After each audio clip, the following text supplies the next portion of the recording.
Three Blind Mice by Agatha Christie.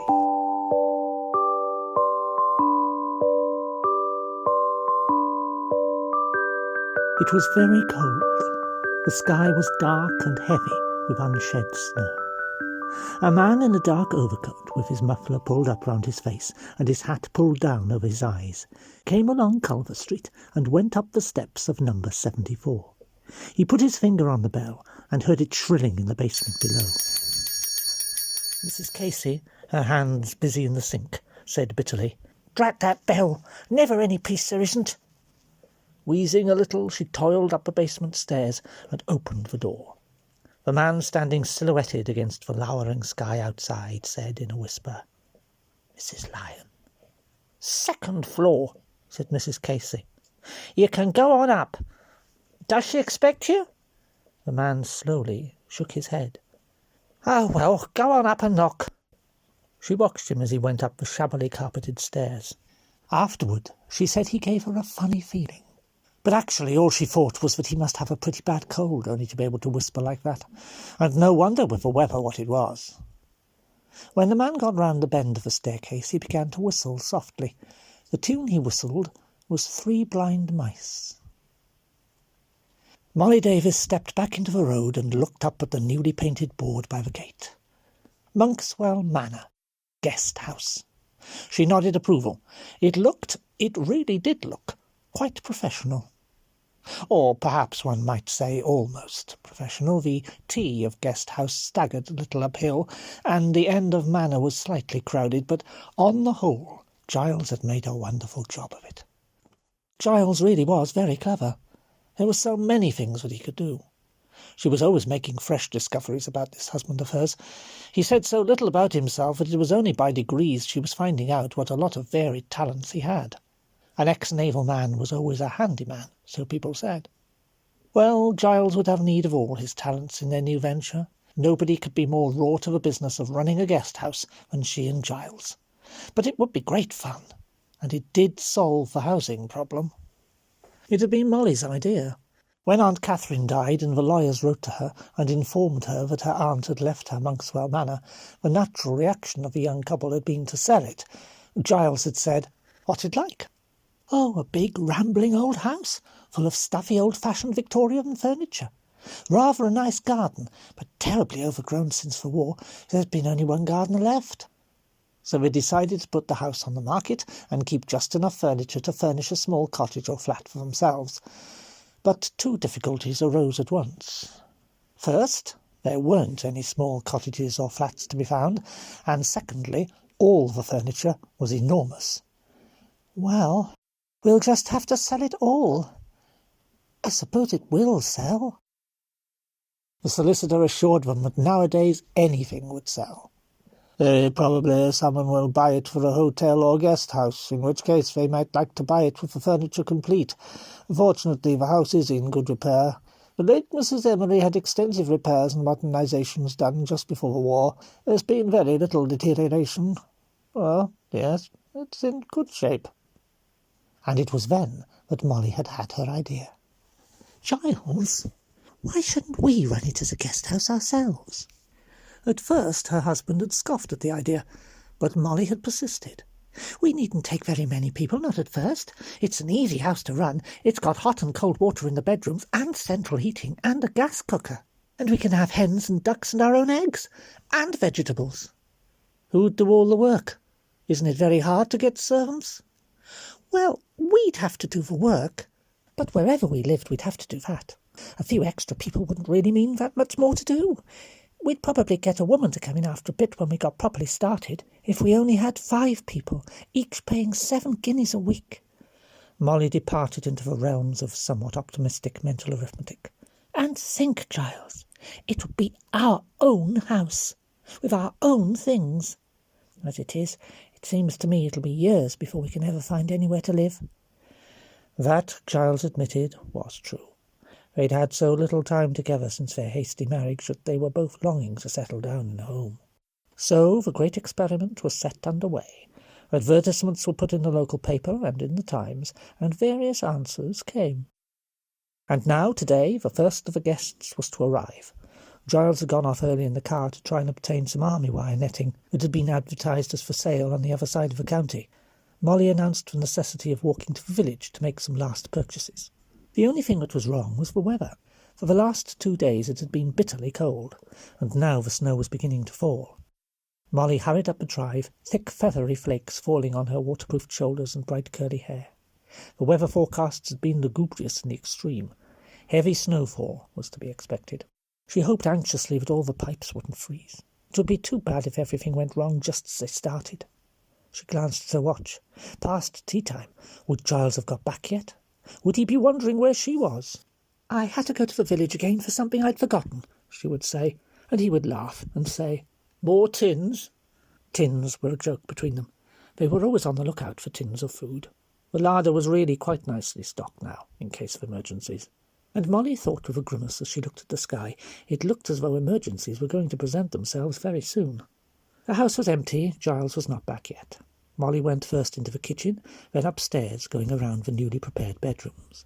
Mrs. Boyle in the south room with the mahogany and the four-poster, Major Metcalfe in the blue room with the oak, Mr. Wren in the east room with the bay window. All the rooms looked very nice, and what a blessing that Aunt Catherine had such a splendid stock of linen. Molly patted a counterpane into place and went downstairs again. It was nearly dark. The house felt suddenly very quiet and empty. It was a lonely house, 2 miles from a village, 2 miles, as Molly put it, from anywhere. She'd often been alone in the house before, but she'd never before been so conscious of being alone in it. The snow beat in a soft flurry against the window panes. It made a whispery, uneasy sound. Supposing Giles couldn't get back? Supposing the snow was so thick that the car couldn't get through? Supposing she had to stay here alone? Stay alone for days, perhaps? She looked round the kitchen. A big, comfortable kitchen which seemed to call for a big, comfortable cook presiding at the kitchen table, her jaws moving rhythmically as she ate rock cakes and drank black tea.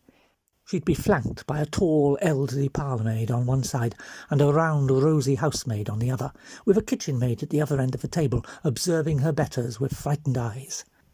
Instead, it was just herself, Molly Davis, playing a role that did not yet seem to be a very natural role to play. Her whole life at the moment seemed unreal. Giles seemed unreal. She was playing a part, just playing a part. A shadow passed the window and she jumped. A strange man was coming through the snow. She heard the rattle of the side door. The stranger stood there in the open doorway, shaking off snow. A strange man walking into the empty house. And then suddenly illusion fled. "Oh, Giles, I'm so glad you've come." "Hello, sweetheart. What filthy weather.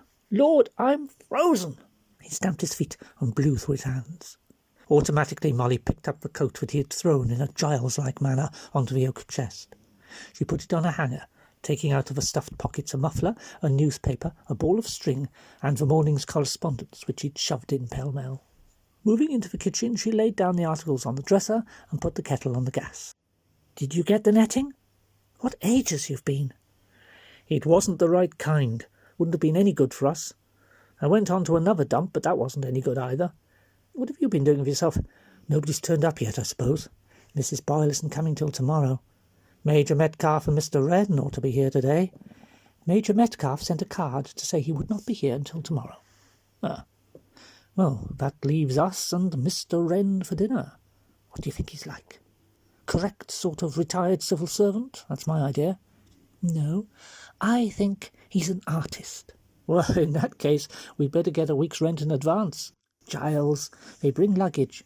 If they don't pay, we hang on to their luggage. And suppose their luggage is stones wrapped in newspaper? The truth is, Molly, we don't in the least know what we're up against in this business. I hope they don't spot what beginners we are. Mrs. Boyle is sure to. She's that kind of woman. How do you know you haven't seen her?" Molly turned away and spread a newspaper on the table, fetched some cheese and set to work to grate it. What's this?" "It's going to be Welsh rarebit. Breadcrumbs and mashed potatoes and just a teeny-weeny bit of cheese to justify its name." "Aren't you a clever cook?" "I wonder. I can do one thing at a time. It's assembling them that needs so much practice. Breakfast is the worst." "Why?" "Because it all happens at once. Eggs and bacon and hot milk and coffee and toast. The milk boils over, or the toast burns, or the bacon frizzles, or the eggs go hard. You have to be as active as a scalded cat watching everything at once. I shall have to creep down unobserved tomorrow morning and watch this scalded cat impersonation. The kettle's boiling. Shall we take the tray in the library and hear the wireless? It's almost time for the news. As we seem to be going to spend much of our whole time in the kitchen, we ought to have a wireless in here too. Yes. How nice kitchens are. I love this kitchen. I think it's far and away the nicest room in the house. I like the dresser and the plates, and I simply love the lavish feeling that an absolutely enormous kitchen range gives you. Of course, I'm thankful I haven't got a cook on it.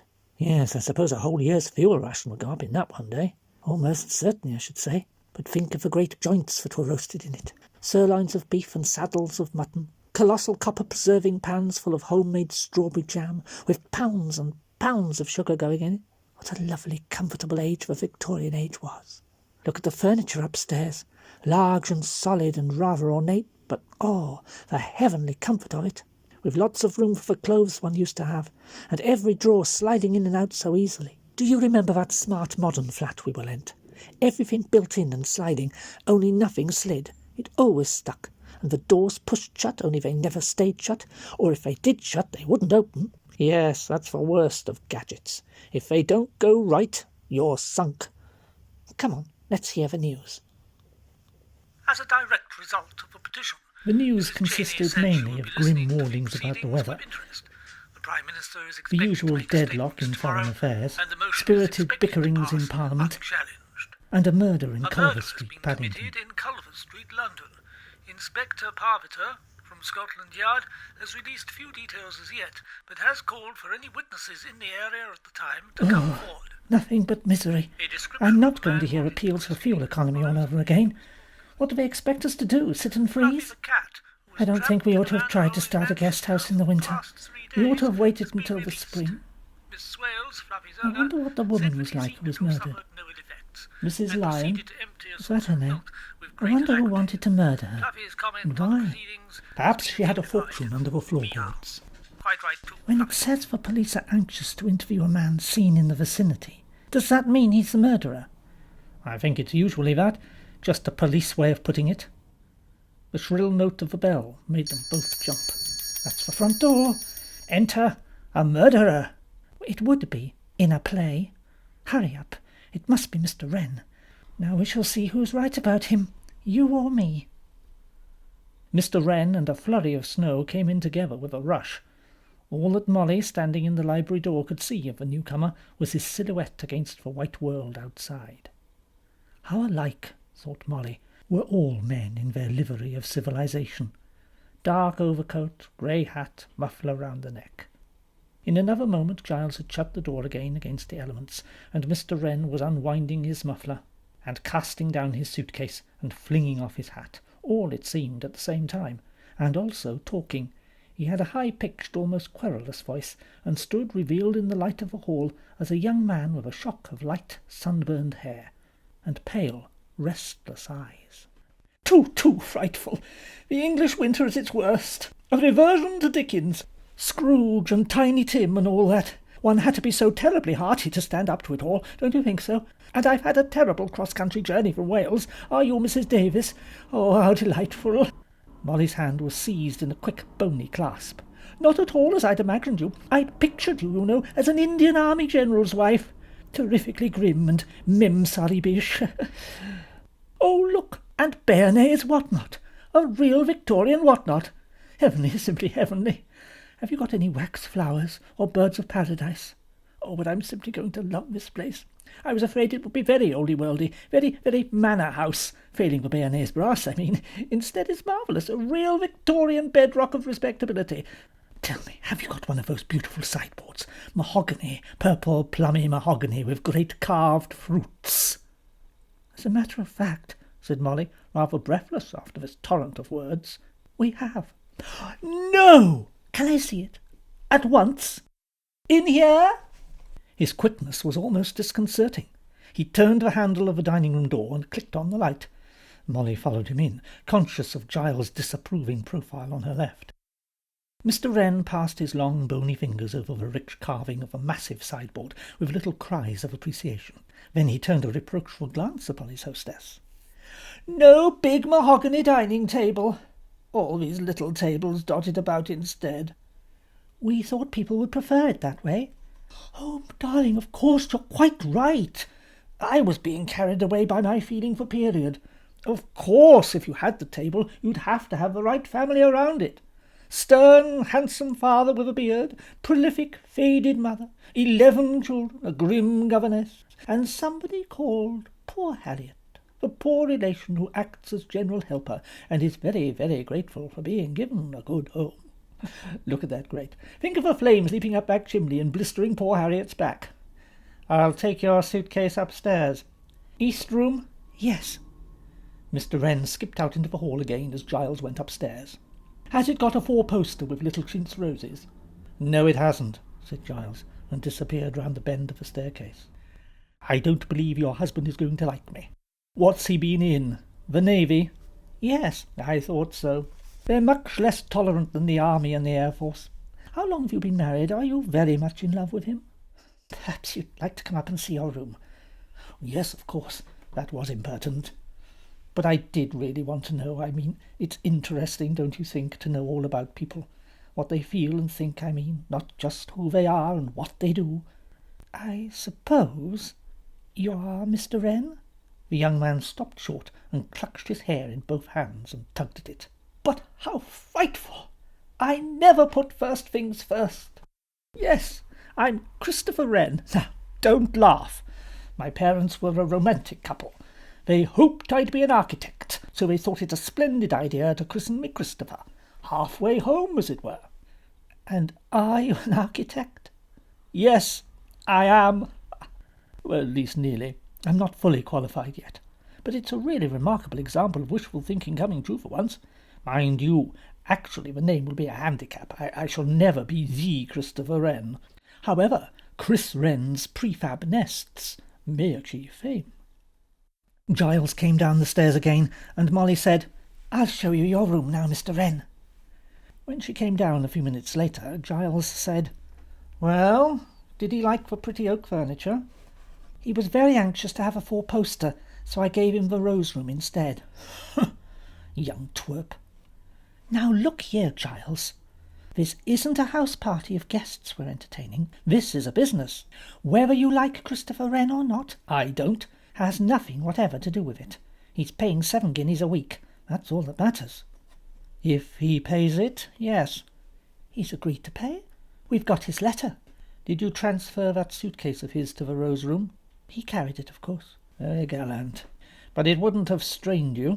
There's certainly no question of stones wrapped up in newspaper. It's so light that there seems to me there's probably nothing in it. Shh! Here he comes.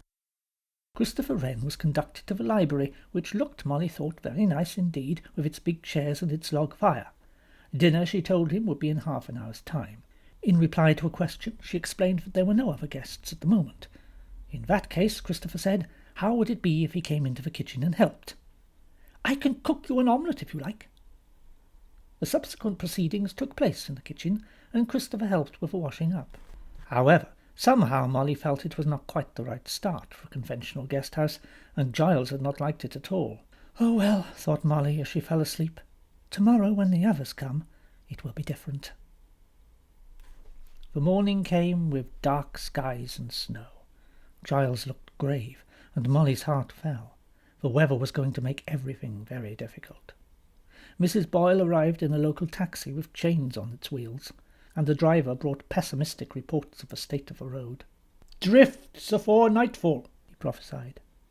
Mrs. Boyle herself did not lighten the prevailing gloom. She was a large, forbidding-looking woman with a resonant voice and a masterful manner. Her natural aggressiveness had been heightened by a war career of persistent and militant usefulness. "If I had not believed this was a running concern, I should never have come. I actually thought it was a well-established guest-house, properly run on scientific lines." "There's no obligation for you to remain if you're not satisfied, Mrs. Boyle." "No, indeed. I shall not think of doing so." "Perhaps, Mrs. Boyle, you would like me to ring for a taxi. The roads are not yet blocked. If there's been any misapprehension, it would perhaps be better if you went elsewhere. We have had so many applications for rooms, we'll be able to fill your place quite easily. Indeed, in future we are charging a higher rent for our rooms." "I'm certainly not going to leave before I've tried what the place is like." Perhaps you'd let me have a large bath towel, Mrs. Davis. I'm not accustomed to drying myself on a pocket handkerchief. Darling, you were wonderful. The way you stood up to her. Bullies soon climb down when they get their own medicine. Oh dear, I wonder how she'll get on with Christopher Wren. She won't. And indeed, that very afternoon, Mrs. Boyle remarked to Molly, "That's a very peculiar young man." The baker arrived looking like an Arctic explorer and delivered the bread with a warning that his next call, due in 2 days' time, might not materialize. "Hold-ups everywhere. Got plenty of stores in, I hope?" "Yes, we've got lots of tins. I'd better take extra flour, though." She thought vaguely there was something the Irish made called soda bread. If the worst came to the worst, she could probably make that. The baker had also brought the papers, and she spread them out on the hall table. Foreign affairs had receded in importance. The weather and the murder of Mrs. Lyon occupied the front pages. She was staring at the blurred reproduction of the dead woman's features, when Christopher Wren's voice behind her said, "Rather a sordid murder, don't you think? Such a drab-looking woman, such a drab street. One can't feel, can one, that there was any story behind it." "I've no doubt," said Mrs. Boyle with a snort, that creature got no more than she deserved." "Oh, so you think it's definitely a sex crime, do you?" "I suggested nothing of the kind, Mr. Wren." "But she was strangled, wasn't she? I wonder," he held out his long white hands, "what it would feel like to strangle anyone." "Really, Mr. Wren?" Christopher moved nearer to her, lowering his voice. "Have you considered, Mrs. Boyle, just what it would feel like to be strangled?" Mrs. Boyle said again, even more indignantly, "Really, Mr. Wren?" Molly read hurriedly out, "The man the police are anxious to interview was wearing a dark overcoat and a light Homburg hat. He was of medium height and wore a woolen scarf." "In fact, he looked just like everybody else." "Yes, just like everybody else." In his room at Scotland Yard, Inspector Parmenter said to Detective Sergeant Kane, "I'll see those 2 workmen now." "Yes, sir." "What are they like? Decent class working men? Rather slow reactions? Dependable?" "Right." Presently 2 embarrassed-looking men in their best clothes were shown into his room. Parmenter summed them up with a quick eye. He was adept at setting people at their ease. "So, you think you've got some information might be useful to us on the Lyon case? Good of you to come along. Sit down. Smoke?" He waited while they accepted cigarettes and lit up. "Pretty awful weather outside." "It is that, sir." "Well, now then, let's have it." The 2 men looked at each other, embarrassed now that it came to the difficulties of narration. "Go ahead, Joe," said the bigger of the 2. "Well, it's like this, see. We hadn't got a match." "Where was this?" "Jarman Street. It was working at the end of the road. Gas mains." "Uh-huh." Parmenter nodded. Later he would get down to the exact details of time and place. "You hadn't got a match?" "No. I finished my box, I had. Bill's lighter wouldn't work. Present from my wife's never worked properly. So I saw this bloke, he was passing. I said, 'Can you give us a match, mister?' I didn't think nothing particular, I didn't, not then. He was just passing by, like lots of others. I just happened to pick him." "Uh-huh." "Well, he gave us a match, he did. Didn't say nothing. 'Cruel cold,' Bill said to him, and he just answered, whispery like, 'Yes, it is.' Got a cold on his chest, I thought. He was very wrapped up anyway. 'Thanks, mister,' I says. I'll give him back his matches. And he moves off quick. So quick that I see he's dropped something. It's almost too late to call him back. It was a little notebook he must have pulled out of his pocket when he got the matches out. 'Hi, mister, you've dropped something.' But he didn't seem to hear. He just quickens up and bolts round the corner, didn't he, Bill? That's right, like a scurrying rabbit. Into the Harrow Road, that was. And it didn't seem like we'd catch up with him there, not the rate he was going. Anyway, by then it was a bit late, and it was only a little book. It wasn't a wallet or anything. I mean, maybe it wasn't important. Funny bloke, I says, his hat pulled over his eyes and all buttoned up, like a crook in the pictures, I says to you, didn't I, Bill?" "Yeah, that's right, that's what you said." "Funny I should have said that. Not that I thought anything at the time. Just in a hurry to get home, that's what I thought. I didn't blame him. I mean, it wasn't half cold. Yeah, not half. So I says to Bill, 'Let's have a look at that little book, see if it's important.' Well, so I took a look. There's only a couple of addresses. I says to Bill, it's 74 Culver Street and some blinking manor house. Ritzy? Yeah, ritzy.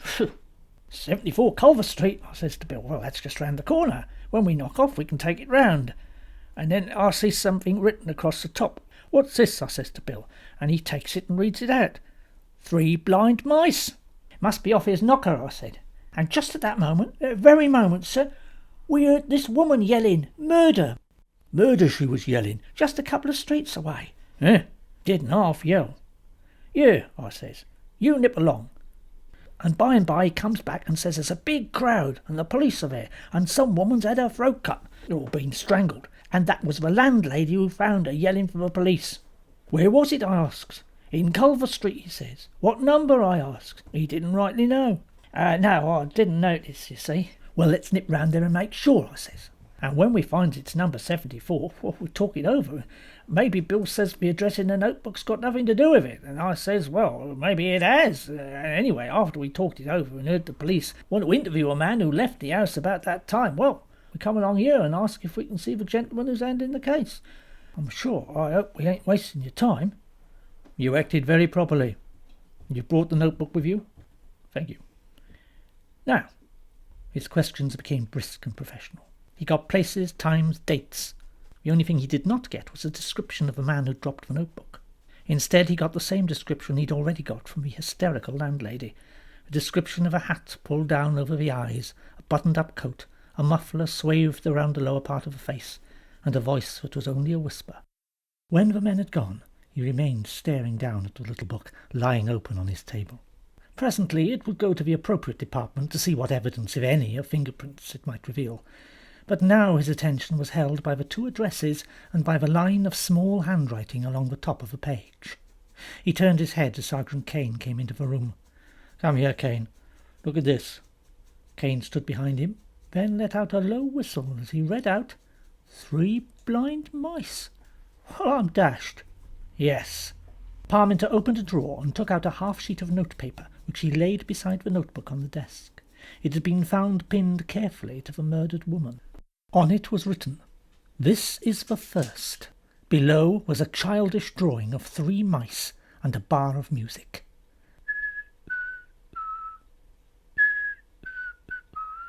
Kane whistled softly. "That's it, all right. That's his signature tune." "Crazy, isn't it, sir?" "Yes." "The identification of the woman is quite certain." "Oh, yes, sir. Here's the report from the fingerprints department.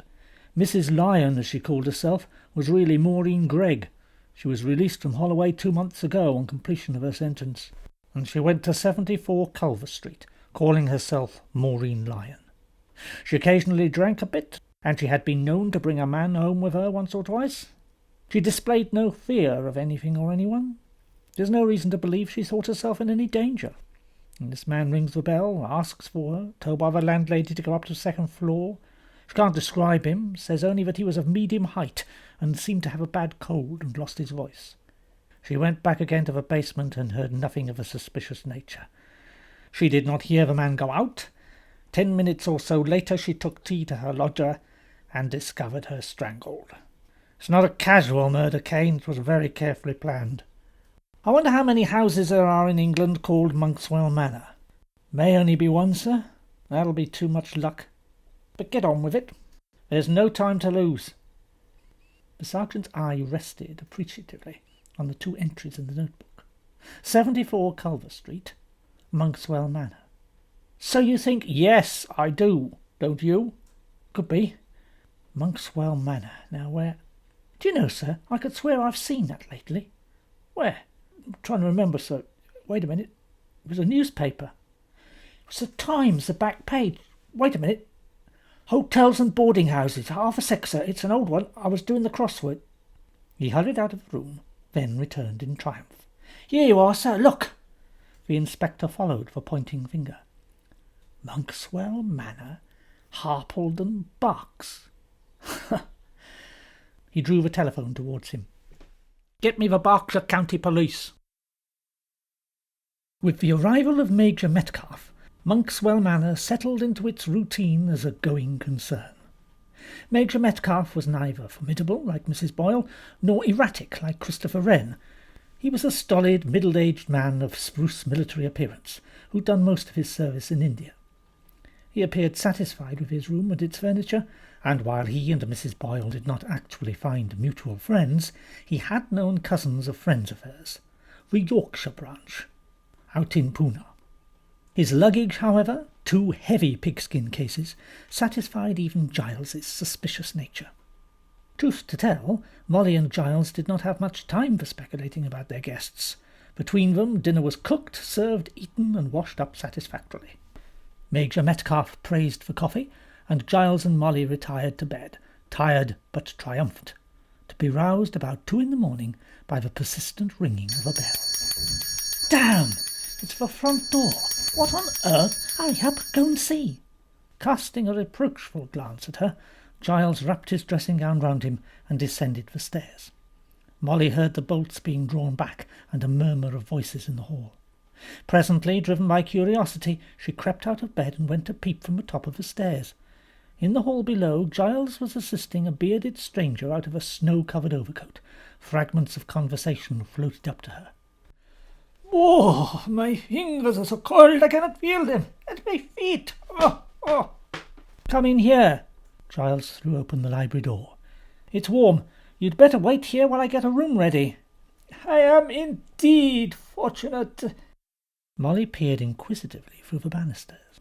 She saw an elderly man with a small black beard and Mephistophelian eyebrows, a man who moved with a young and jaunty step in spite of the grey at his temples.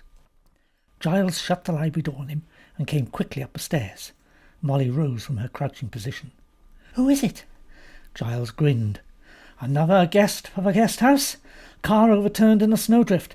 He got himself out and was making his way as best he could. A howling blizzard still, listen to it. Anyway, going along the road, he saw our board. He said it was the answer to a prayer." "You think he's all right?" "Darling, this isn't the sort of night for a housebreaker to be doing his rounds." "He's foreign, isn't he?" "Yes, his name's Paravaccini. I saw his wallet, too. I rather think he showed it on purpose. Simply crammed with notes." "Which room shall we give him?" "The green room. It's all tidy and ready. We've just got to make up a bed." "I suppose I'll have to lend him pyjamas. All his things are in the car. He said he had to climb out through the window." Molly fetched sheets, pillowcases, and towels. As they hurriedly made up the bed, Giles said, "It's coming down thick. We're going to be snowed up." "We'll be completely cut off, Molly. Rather exciting in a way, isn't it?" "I don't know. Do you think I can make soda bread, Giles?" "Of course you can. You can make anything," said her loyal husband. "I've never tried to make bread. It's the sort of thing one takes for granted. It may be new or it may be stale, but it's something the baker brings. If we're snowed up, there won't be a baker, nor a butcher, nor a postman, no newspapers, probably no telephone, just the wireless, telling us what to do. At any rate, we make our own electric light. You better run the engine again tomorrow, and we must keep the central heating well stoked. I suppose our next lot of coke won't come in now. We're very low." "Oh, bother. Giles, I think we are in for a simply frightful time. Hurry up and get whatever his name is. I'll go back to bed." "Right." Morning brought confirmation of Giles's foreboding. Snow was piled 5 feet high, drifting up against the doors and windows. Outside it was still snowing. The world was white, silent, and, in some subtle way, menacing. Mrs. Boyle sat at breakfast. There was no one else in the dining room. At the adjoining table, Major Metcalfe's place had been cleared away. Mr. Wren's table was still laid for breakfast. One early riser, presumably, and one late one. Mrs. Boyle herself knew definitely that there was only one proper time for breakfast, 9 o'clock. Mrs. Boyle had finished her excellent omelette and was champing toast between her strong white teeth. She was in a grudging and undecided mood. Monkswell Manor was not at all what she had imagined it would be. She had hoped for bridge, for faded spinsters whom she could impress with her social position and connections, and to whom she could hint at the importance and secrecy of her war work. The end of a war had left Mrs. Boyle marooned, as it were, on a desert shore. She'd always been a busy woman, talking fluently of efficiency and organisation. Her vigour and drive had prevented people asking whether she was, indeed, a good or efficient organiser. War activities had suited her down to the ground. She had bossed people and bullied people and worried heads of department and, to give her due, had at no time spared herself. Subservient women had run to and fro, terrified of her slightest frown. And now all that exciting, bustling life was over. She was back in private life, and her former private life had vanished. Her house, which had been requisitioned by the army, needed thorough repairing and redecorating before she could return to it, and the difficulties of domestic help made a return to it impracticable in any case. Her friends were largely scattered and dispersed. Presently, no doubt, she would find her niche, but at the moment it was a case of marking time. A hotel or a boarding-house seemed the answer, and she had chosen to come to Monkswell Manor. Dear, dear, most dishonest! Not to have told me they were just starting! She pushed her plate away from her. The fact her breakfast had been cooked excellently and served with good coffee and homemade marmalade in a curious way annoyed her still more. It had deprived her of a legitimate cause of complaint. Her bed, too, had been comfortable, with embroidered sheets and a soft pillow. Mrs. Boyle liked comfort, but she also liked to be able to find fault. The latter was perhaps the stronger passion of the two. Rising majestically, Mrs. Boyle left the dining-room, passing in the doorway that very extraordinary young man with the red hair. He was wearing this morning a checked tie of virulent green, a woolen tie. Preposterous! Quite preposterous! The way he looked at her, too, sideways, out of those pale eyes of his. She didn't like it. There was something upsetting, unusual, about that faintly mocking glance. Unbalanced mentally, I shouldn't wonder. She acknowledged his flamboyant bow with a slight inclination of her head, and marched into the big drawing-room. Comfortable chairs here, particularly the large rose-coloured one. She'd better make it clear that was her chair. She deposited her knitting on it as a precaution, and walked over and laid a hand on the radiators. As she had suspected, they were only warm, not hot. Mrs. Boyle's eye gleamed militantly. She could have something to say about that. She glanced out of the window. Dreadful weather, quite dreadful. Well, she wouldn't stay here long, not unless more people came and made the place amusing. Some snow slid off the roof with a soft whooshing sound. Mrs. Boyle jumped. "No," she said aloud, "I shan't stay here long." Somebody laughed, a faint, high chuckle. She turned her head sharply. Young Wren was standing in the doorway looking at her with that curious expression of his. "No, I don't suppose you will." Major Metcalfe was helping Giles to shovel away snow from a back door. He was a good worker, and Giles was quite vociferous in his expressions of gratitude. "Good exercise," said Major Metcalfe. "Must get exercise every day. You've got to keep fit, you know." So the Major was an exercise fiend. Giles had feared as much. It went with his demand for breakfast at 7:30. As though reading Giles's thoughts, the Major said, "Very good of your missus to cook me an early breakfast. Nice to get a new-laid egg, too." Giles had risen himself before 7, owing to the exigencies of hotel-keeping. He and Molly had had boiled eggs and tea, and had set to on the sitting-room. Everything was spick and span. Giles could not help thinking that if he'd been a guest in his own establishment, nothing would have dragged him out of bed on a morning such as this till the last possible moment.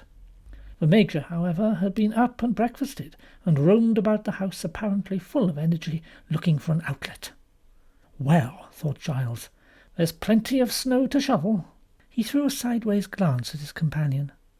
Not an easy man to place, really. Hard-bitten, well over middle age. Something quietly watchful about his eyes.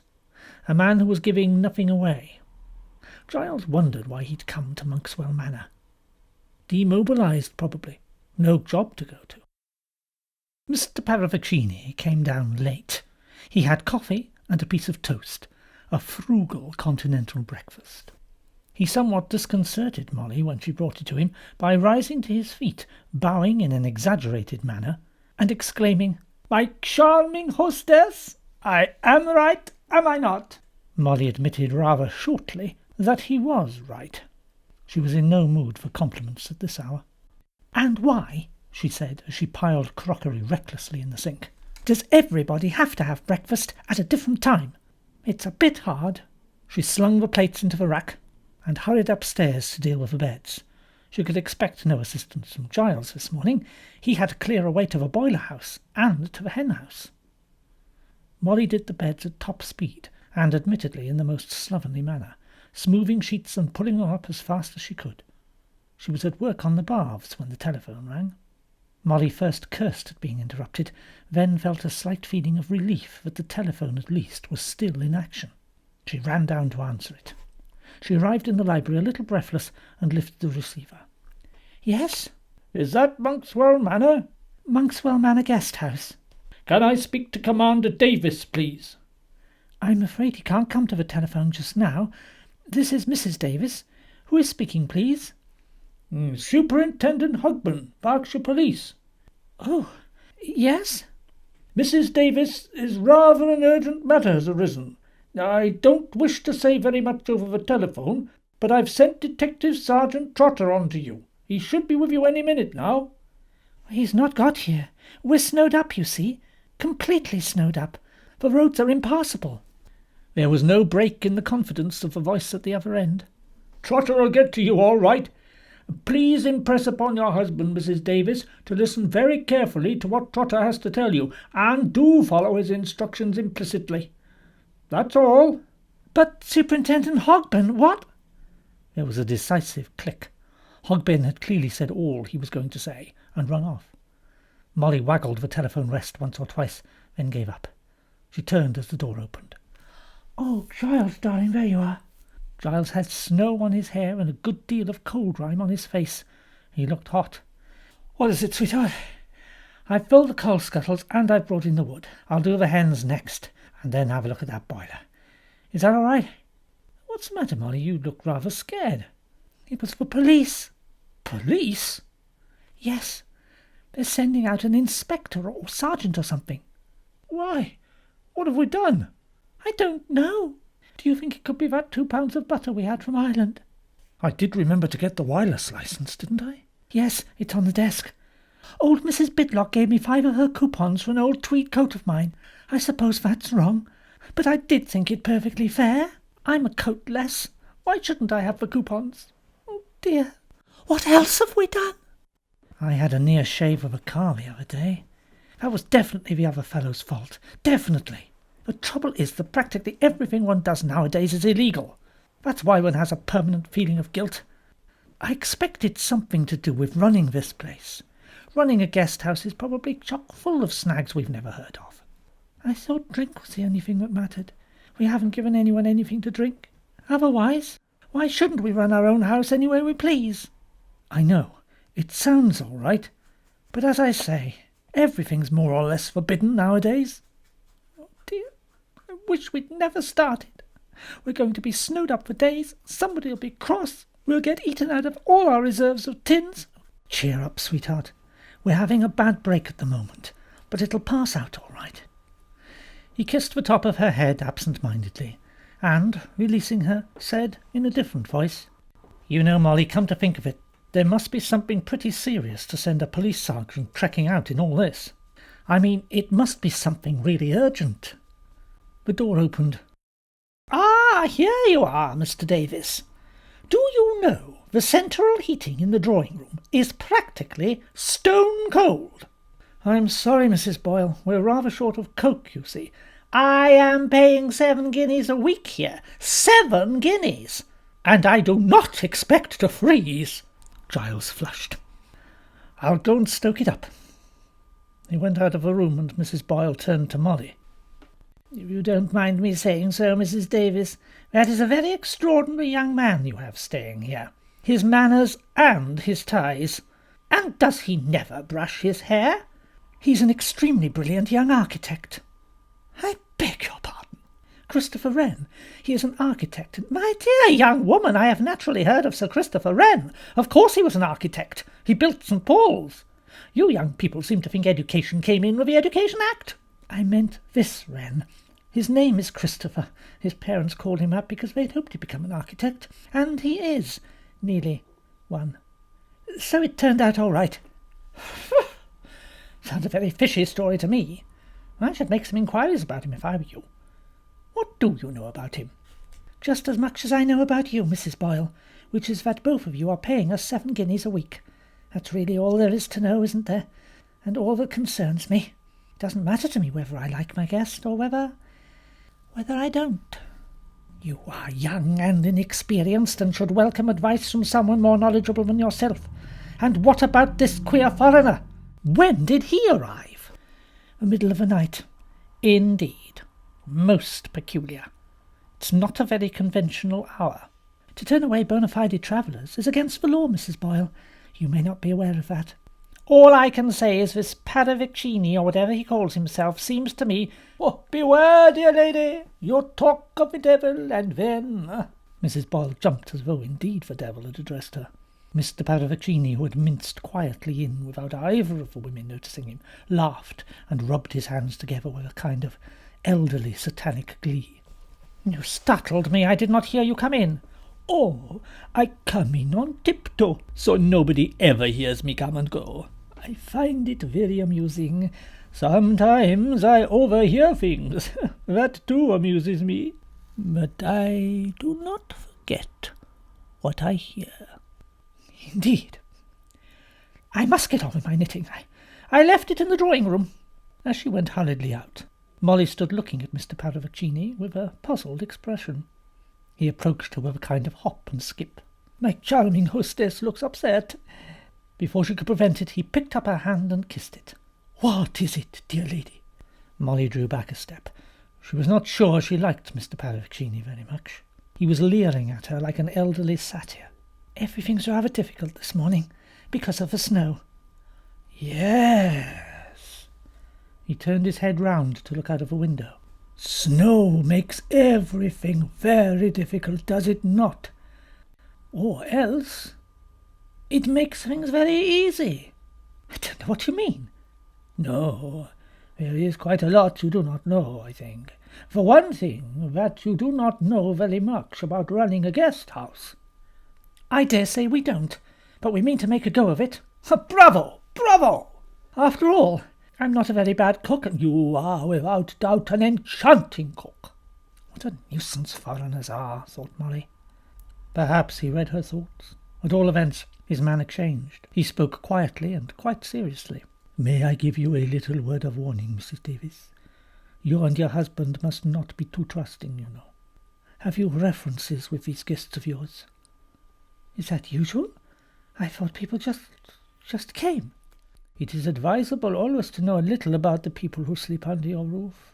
He leaned and tapped her on the shoulder in a minatory kind of way. Take myself, for example.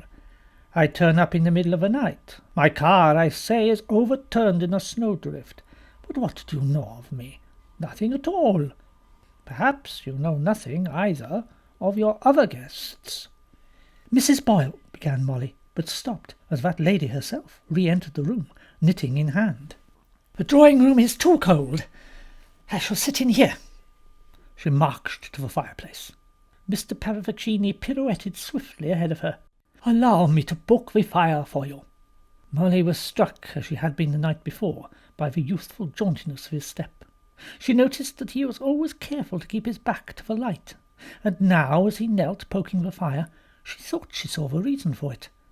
Mr. Paravicini's face was cleverly, but decidedly, made up. So, the old idiot tried to make himself look younger than he was. Well, he didn't succeed. He looked all his age and more. Only the youthful walk was incongruous. Perhaps that too had been carefully counterfeited. She was brought back from speculation to disagreeable realities by the brisk entrance of Major Metcalfe. Mrs. Davis, I'm afraid the pipes of the downstairs cloakroom are frozen. Oh dear, what an awful day. First the police and then the pipes." Mr. Parravicini dropped the poker into the grate with a clatter. Mrs. Boyle stopped knitting. Molly, looking at Major Metcalfe, was puzzled by his sudden stiff immobility, and by the indescribable expression on his face. It was an expression she could not place. It was as though all emotion had been drained out of it, leaving something carved out of wood behind. "Police, did you say?"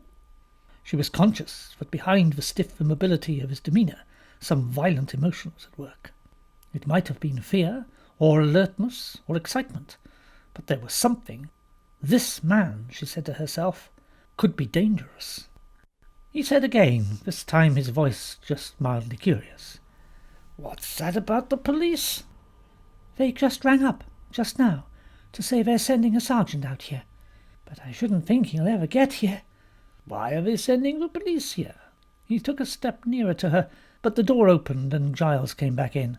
"This ruddy coke's more than half stones. Is anything the matter?" "I hear the police are coming out here. Why?"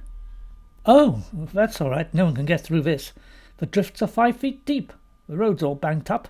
Nobody's going to get here today." At that moment there came distinctly 3 loud taps on the window. It startled them all. For a moment or two they did not locate the sound. It came with the emphasis and menace of a ghostly warning. And then, with a cry, Molly pointed to the French window. A man was standing there, tapping on the pane, and the mystery of his arrival was explained by the fact that he wore skis. With an exclamation, Giles crossed the room and fumbled with the catch. He threw open the French window. "Thank you, sir," said the new arrival. He had a slightly common, cheerful voice and a well-bronzed face. "Detective Sergeant Trotter." Mrs. Boyle peered at him over her knitting with disfavour. "You can't be a sergeant. You're too young." The young man, who was indeed very young, looked affronted at this criticism, and said in a slightly annoyed tone, "I'm not quite as young as I look, madam." His eye roved over the group and picked out Giles. "Are you Mr. Davis? Can I get these skis off and stow them somewhere?" "Oh, yes, of course. Come with me," Mrs. Boyle said acidly as the door to the hall closed behind them. "I suppose that is what we pay our police force for nowadays, to go around enjoying themselves at winter sports." Parravicini had come close to Molly. There was quite a hiss in his voice as he said, "Why did you send for the police, Mrs. Davis?" She recoiled a little before the steady malignity of his glance. This was a new Mr. Parravicini, and for a moment she felt afraid. I didn't." Then Christopher Wren came excitedly through the door, saying in a high, penetrating whisper, "Who's that man in the hall? Where did he come from? So terribly hearty and covered in snow." "You may believe it or not, but that man is a policeman. Skiing." The final disruption of the lower classes had come, her manner seemed to say, as her knitting needles clattered along. "Excuse me, Mrs. Davis," Major Metcalfe murmured to Molly. "May I use your telephone?" "Of course, Major Metcalfe." He went over to the instrument, just as Christopher Wren said, "He's very handsome, don't you think? I always think policemen are terribly attractive." Hello. Major Metcalfe was rattling the telephone irritably. "The telephone is dead, Mrs. Davis, quite dead." "It was all right just now. Oh, so we're quite cut off now? Quite cut off? Oh, that's funny, isn't it?" "I don't see anything to laugh at." "No, indeed. It's a private joke of my own." Whoosh! The sleuth is coming. Giles came back in with Sergeant Trotter. The latter had got rid of his skis and brushed off the snow. He was holding in his hand a large notebook and pencil. He brought an atmosphere of unhurried, judicial procedure with him. "Molly, Sergeant Trotter wants a word with us alone." Molly followed them both out of the room. "We'll go to the study," Giles said. They went into the small room at the back of the hall, which was dignified by that name. Sergeant Trotter closed the door carefully behind him. "What have we done, Sergeant?" "Done? Oh, no, it's nothing of that kind, madam. I'm sorry, there seems to have been a misapprehension of some kind. No, Mrs. Davis, it's something quite different. It's more a matter of police protection, if you understand me." Not understanding him in the least, They both looked at him inquiringly. "It relates to the death of Mrs. Lyon, Mrs. Maureen Lyon, who was murdered in London 2 days ago. You may have read about the case?" "Yes." "Well, the first thing I want to know is if you were acquainted with this Mrs. Lyon." "We've never heard of her, have we?" "No." "Now, that's rather what we expected, but as a matter of fact, Lyon wasn't the murdered woman's real name. She had a police record and her fingerprints were on file, so we were able to identify her without too much difficulty. Her real name was Gregg, Maureen Gregg. Her late husband, John Gregg, was a farmer. Now, he resided at Longridge Farm, which is not very far from here. You may have heard of the Longridge Farm case." The room was very still. Only one sound broke the stillness. A soft, unexpected plop, as snow slivered off the roof and fell to the ground outside. It was a secret, almost sinister sound. 3 evacuee children were billeted on the Greggs at Longridge Farm in 1940. One of those children subsequently died as a result of criminal neglect and ill treatment. Case made quite a sensation. The Greggs were both sentenced to terms of imprisonment. Gregg escaped on his way to prison, stole a car, then had a crash while trying to evade the police. He was killed outright. Mrs. Gregg served her sentence. She was released 2 months ago. "And now she's been murdered," said Giles. "Who do they think did it?" But Sergeant Trotter was not to be hurried. "You remember the case, sir?" "Well, not really. In 1940 I was a midshipman serving in the Mediterranean." "I do remember hearing about it, I think. Why do you come to us? What have we to do with it?" "It's a question of your being in danger, Mrs. Davis." "Danger?" "Well, it's like this, sir. A notebook was picked up near the scene of the crime. In it were written 2 addresses. The first was 74 Culver Street, where the woman was murdered."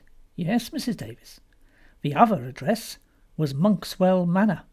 "No, but that's extraordinary."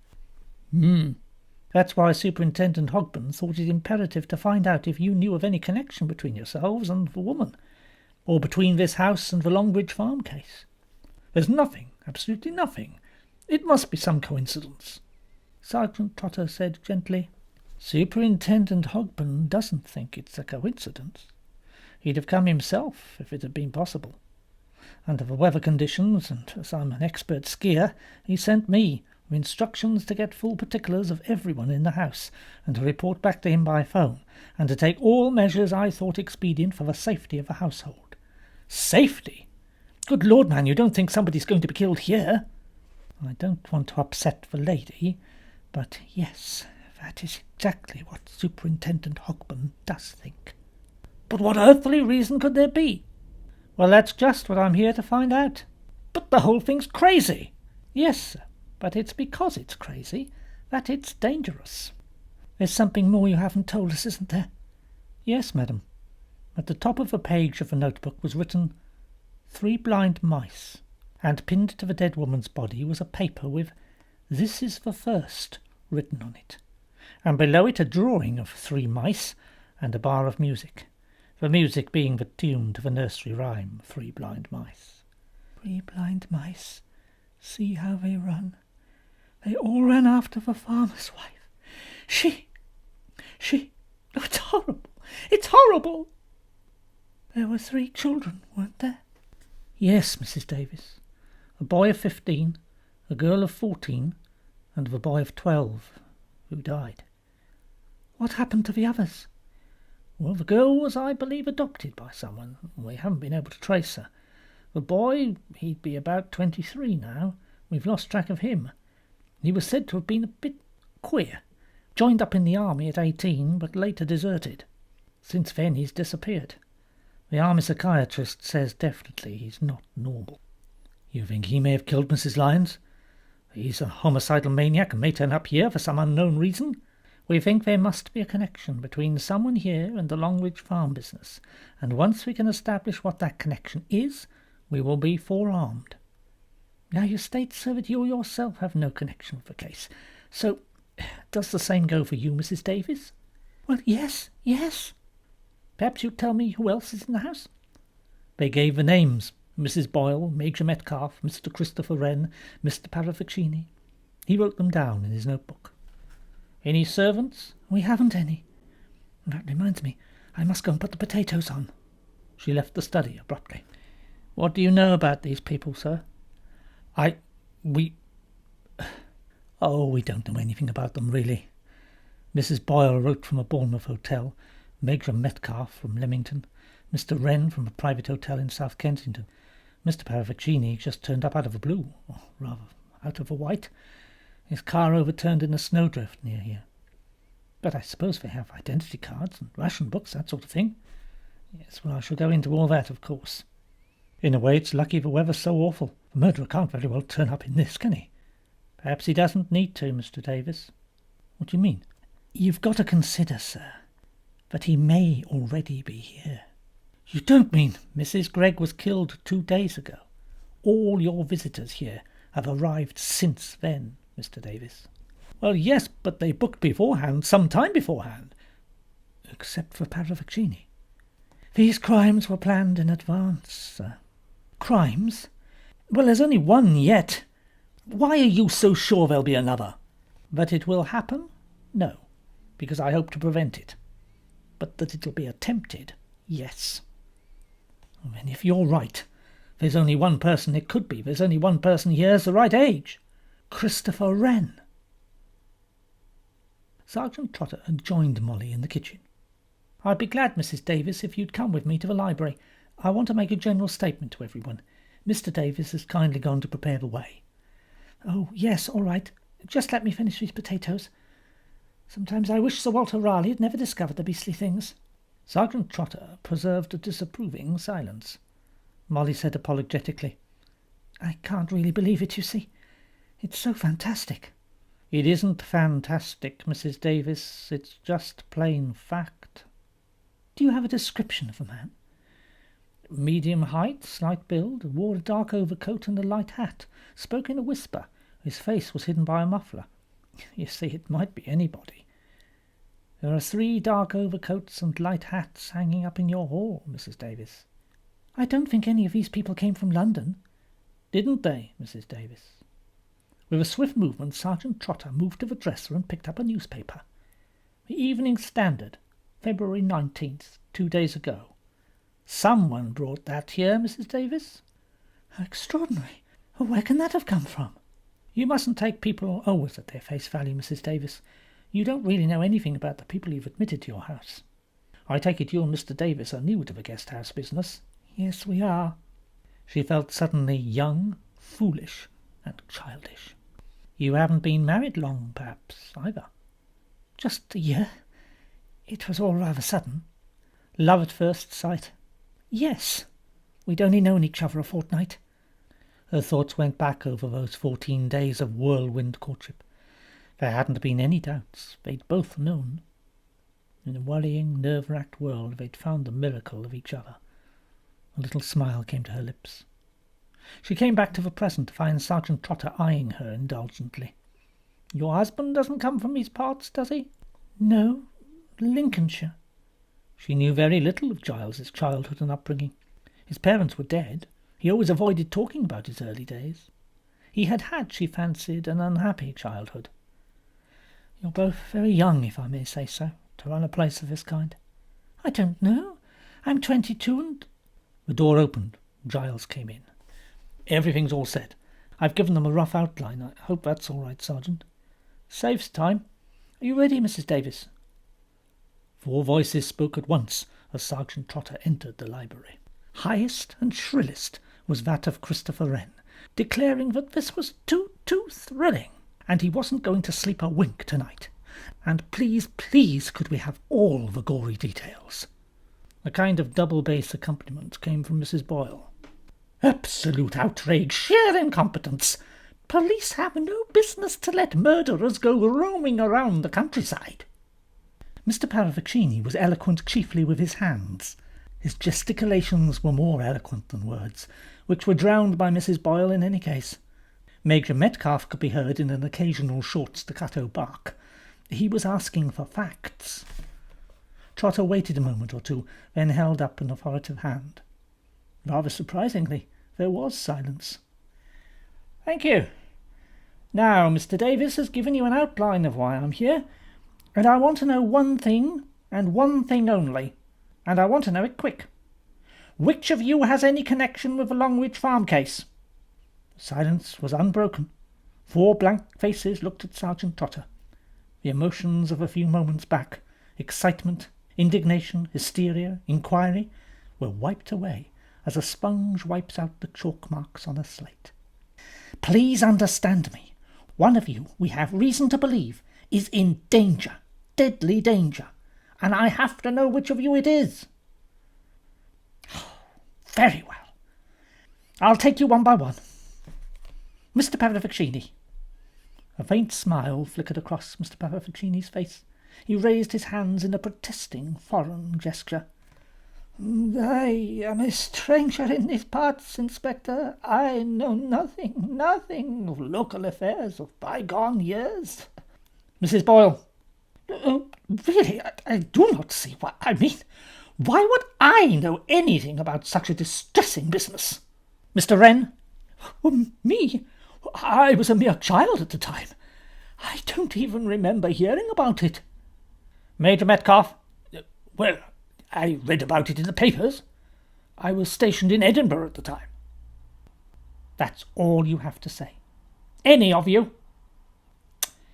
"Well, if one of you gets murdered, you shall only have yourselves to blame." He turned abruptly and went out of the room. "Oh, my dears, how melodramatic! He is very handsome, isn't he? I do admire the police, so stern and hard-boiled. Quite a thrill, this whole business. 3 blind mice. How does the tune go? La, la, la. Oh, please stop it." He whirled round and laughed. "But, darling, it's my signature tune. I've never been taken for a murderer before. I'm getting a tremendous kick out of it." "It's melodramatic rubbish, and I do not believe a word of it." "Oh, but just wait, Mrs. Boyle, till I creep up behind you, and you feel my hands around your throat." Molly flinched. "You're upsetting my wife, Wren. It's a damned poor joke anyway." "It's no joking matter," said Metcalfe. "Oh, but it is," said Christopher. "That's just what it is. A madman's joke. That's what makes it so deliciously macabre." "If you could just see your faces." Then he went swiftly out of the room. Mrs. Boyle recovered first. "A singularly ill-mannered and neurotic young man. Probably a conscientious objector." "He tells me he was buried during an air raid for 48 hours before being dug out. That accounts for a good deal, I dare say." "People have so many excuses for giving way to nerves. I'm sure I went through as much as anybody in the war, and my nerves are all right." "Perhaps that's just as well for you, Mrs. Boyle." "What do you mean?" "I think you were actually the billeting officer for this district in 1940, Mrs. Boyle." He looked at Molly, who gave a grave nod. "That is so, isn't it?" An angry flush appeared on Mrs. Boyle's face. "What of it?" "You were responsible for sending 3 children to Longridge Farm." "Really, Major Metcalfe, I don't see how I can be held responsible for what happened. The farm people seemed very nice and were most anxious to have the children. I don't see I was to blame in any way, or that I can be held responsible." "Why didn't you tell Sergeant Trotter this?" Giles said sharply. "It's no business of the police. I can look after myself." "Well, you'd better watch out." Then Major Metcalfe, too, left the room. "Of course," Molly murmured, "you were the billeting officer. I remember." "Molly, did you know? You had the big house on the common, didn't you?" "That was requisitioned, and completely ruined. Devastated. Iniquitous." Then, very softly, Mr. Paravaccini began to laugh. He threw his head back and laughed without restraint. "You must forgive me. Indeed, I find it all most amusing. I enjoy myself, yes. I enjoy myself greatly." Sergeant Trotter re-entered the room at that moment. He threw a glance of disapproval at Mr. Paravaccini. "I'm glad someone finds this so funny." Oh, I apologize, my dear Inspector. I do apologize. I am spoiling the effect of your solemn warning. I've done my best to make the position clear, and I'm not an inspector. I'm only a sergeant. I'd like to use the telephone, please, Mrs. Davis. Oh, I abase myself. I creep away. Far from creeping, he left the room with that jaunty and youthful step that Molly had noticed before. He's an odd fish. Criminal type. Wouldn't trust him a yard. Oh, you think he's far too old, though. If he is old at all. He uses makeup, you know. Quite a lot of it. And his walk is young. Perhaps he's made up to look old. What do you think, Sergeant Trotter? We shan't get anywhere with unprofitable speculation, Mrs. Davis. That's what I think. Now I must report to Superintendent Hogburn. You can't. The telephone's dead. What? The sharp alarm in his voice impressed them all. Dead? Since when? Major Metcalf tried before you came in. But it was all right before that. You got Superintendent Hogburn's message. Yes, I suppose it's since 10. The line must be down, with the snow. I wonder. It may have been cut. You think so? I'm going to make sure. He hurried from the room. Giles hesitated, then went after him.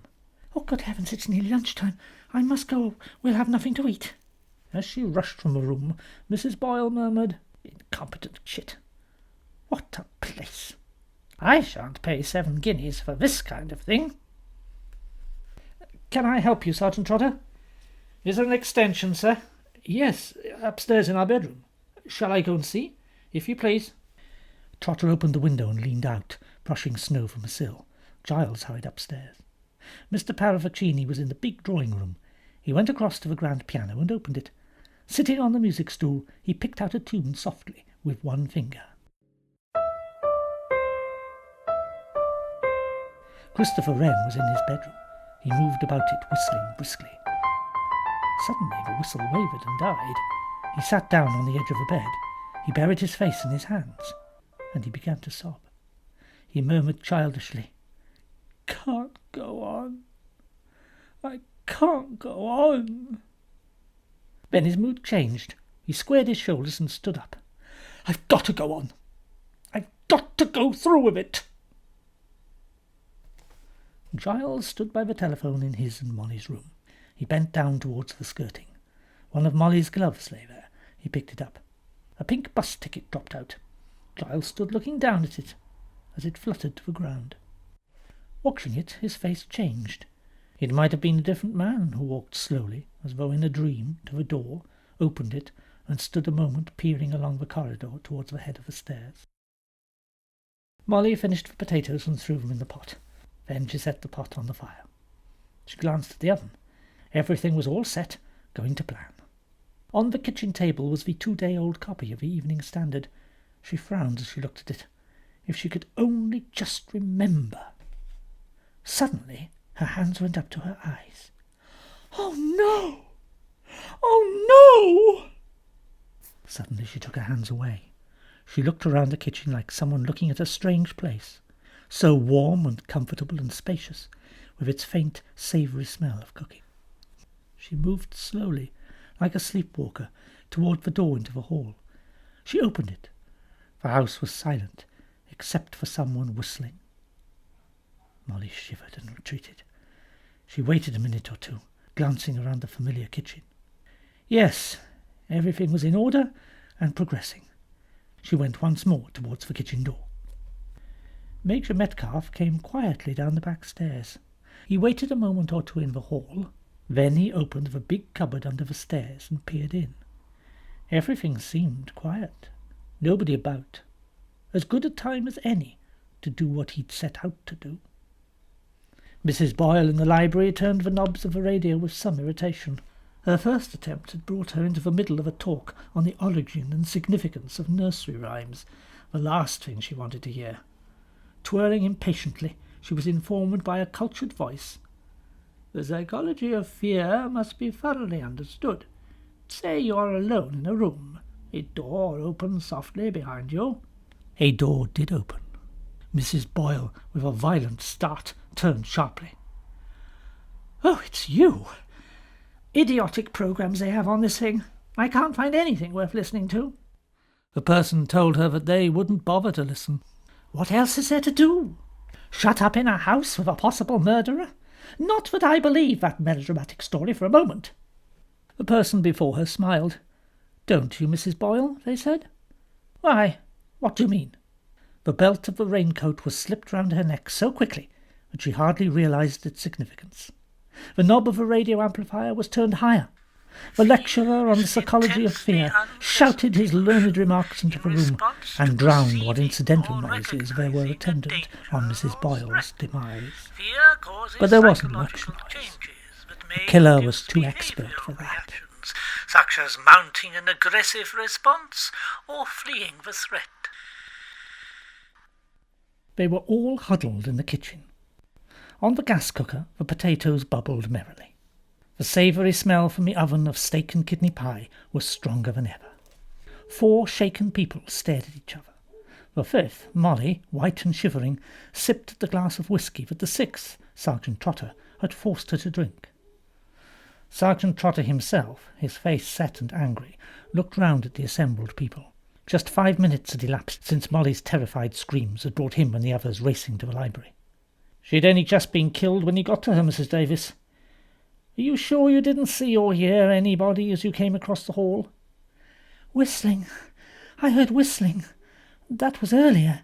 I'm not sure, but I think I heard a door shut, softly, somewhere, just as I went into the library. Which door? I don't know. Think, Mrs. Davis, try and think. Upstairs, downstairs, right, left? I don't know, I tell you. I'm not even sure I heard anything. Will you stop bullying her? Can't you see she's all in? I'm investigating a murder, Mr. Davis. Oh, I beg your pardon. Commander Davis. I don't use my war rank, Sergeant. Quite so, sir. Trotter paused, as though he'd made some subtle point.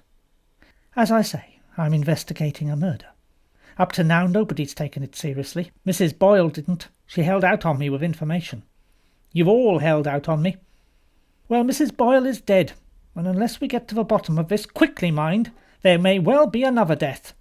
Another? That's nonsense. Why? Because there were 3 little blind mice. A death for each of them? But there'd have to be a connection. Another connection with the case. Yes, there would have to be that. But why another death here? Because there are only 2 addresses in the notebook. There was only one possible victim at 74 Culver Street, and she's dead. But at Monkswell Manor, there is a wider field. Nonsense, Trotter. It would be the most unlikely coincidence that 2 people would be brought here by chance, both of them with a share in the Longridge Farm case. Given certain circumstances, it wouldn't be so much of a coincidence, because think it out, Mr. Davis. I've had your accounts of where you all were when Mrs. Boyle was killed. I'm going to check 'em over. You were in your room, Mr. Wren, when you heard Mrs. Davis scream. Yes. Mr. Davis, you were upstairs in your bedroom examining the telephone extension there. Yes. Mr. Parravicini, you were in the drawing-room playing tunes on the piano. Nobody heard you, by the way, Mr. Parravicini. Oh, I was playing very, very softly, Sergeant. Just with one finger. What tune was it? 3 Blind Mice, Sergeant. The same tune Mr. Wren was whistling upstairs. It is a tune that is running through everybody's head. It's a horrid tune. What about the telephone wire? Was it deliberately cut? Yes, Major Metcalfe. A section had been cut out just outside the dining-room window. I'd just located the break when Mrs. Davis screamed. But it's crazy! How did he hope to get away with it? The sergeant measured him carefully with his eye. Perhaps he doesn't much care about that. Or again, he may be sure he's too clever for us. Murderers get like that. We take a psychology course, you know, in our training. A schizophrenic's mentality is very interesting. Shall we cut out on the long words? Certainly, Mr. Davis. 2 6-letter words are all that concern us at the moment. One's murder and the other's danger. And that is what we have got to concentrate on. Now, Major Metcalfe, let me be quite clear about your movements. You say you were in the cellar. Why? Looking around. I looked in that cupboard place under the stairs, and I noticed the door was there, so I opened it, saw a flight of steps, went down. Nice cellar you've got. Crypt of an old monastery, I should say. We're not engaged in antiquarian research, Major Metcalfe. We're investigating a murder. Would you listen a moment, please, Mrs. Davis? I'm going to leave the kitchen door open. He went out, a door shut with a faint creak. Now, is that what you heard, Mrs. Davis? It sounds like it. Well, that was the cupboard under the stairs. It could be, you know, that after killing Mrs. Boyle, the murderer, retreating across the hall, heard you come out of the kitchen and slipped into the cupboard, pulling the door to after him. Then his fingerprints will be on the inside of the cupboard, cried Christopher. Well, mine are there already. Quite so. But we've a satisfactory explanation for those, haven't we? Look here, Sergeant, said Giles. Admittedly, you are in charge of this affair, but this is my house, and in a certain degree I feel responsible for the people staying in it. Oughtn't we to take precautionary measures? Such as? Well, putting under restraint the person who seems pretty clearly indicated as the chief suspect. He looked straight at Christopher Wren. It's not true! It's not true! You're all against me! Everyone's always against me! You're going to frame me for it, aren't you? Well, it's persecution, I say, persecution! Steady on, lad. It's all right, Chris. Nobody's against you. Tell him it's all right, Sergeant. We don't frame people. Tell him you're not going to arrest him.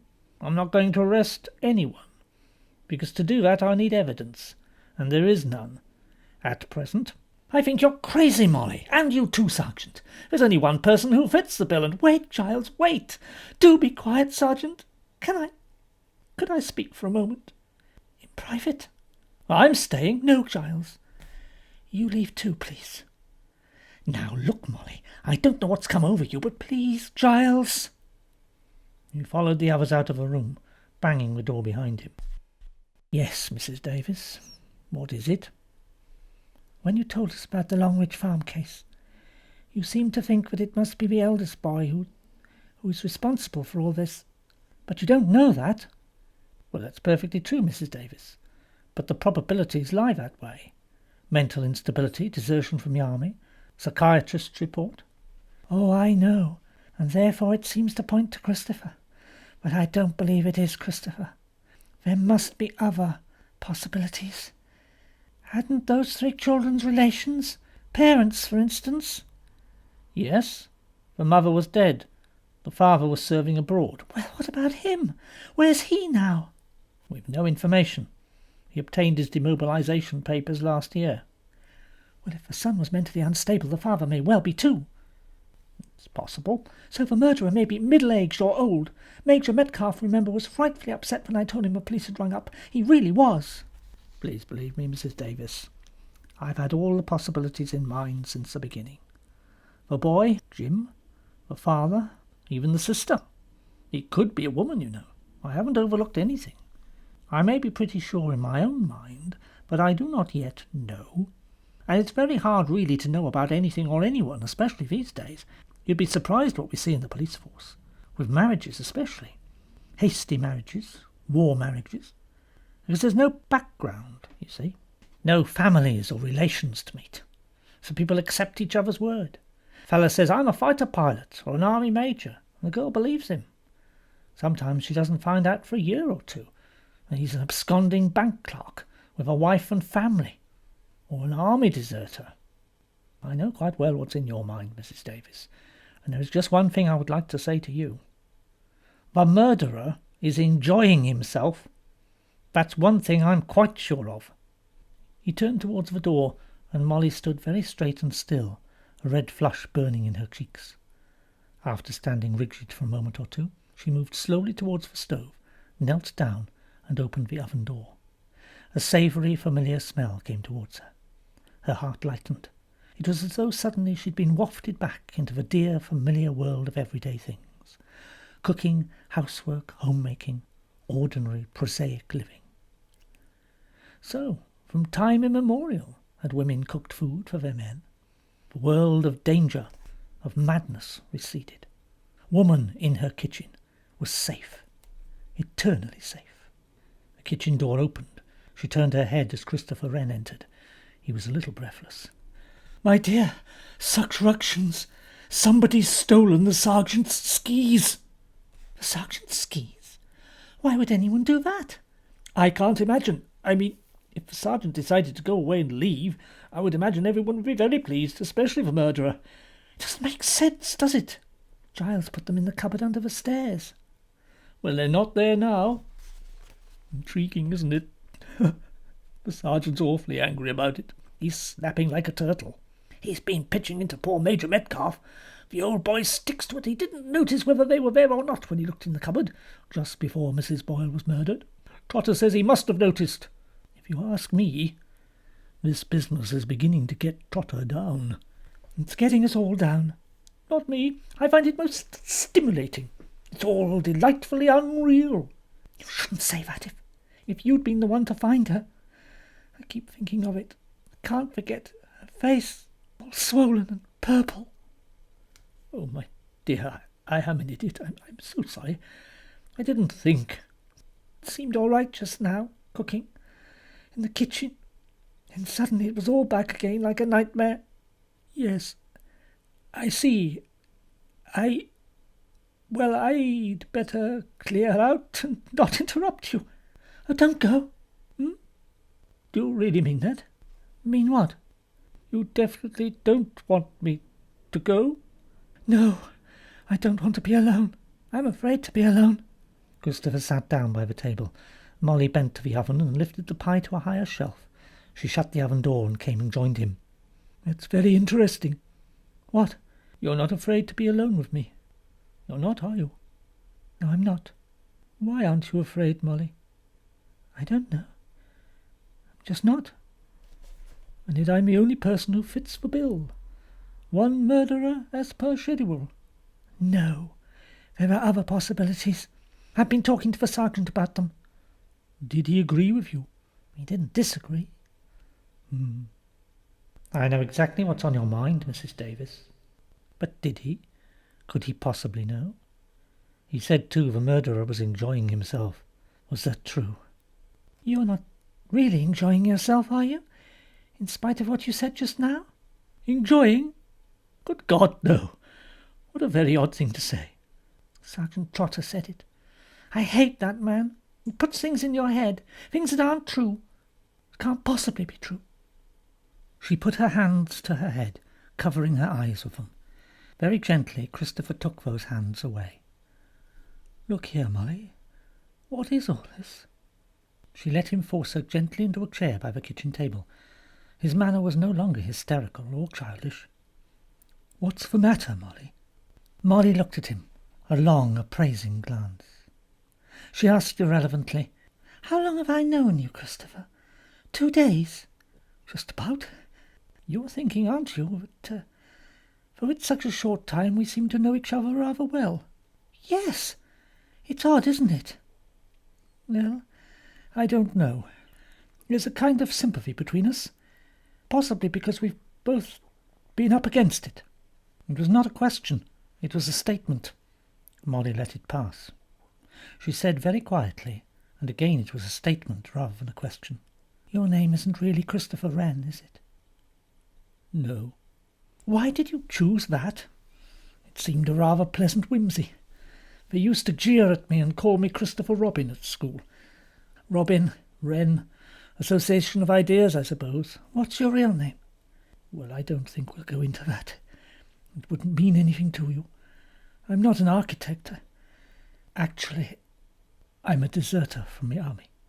Just for a moment, swift alarm leapt into Molly's eyes.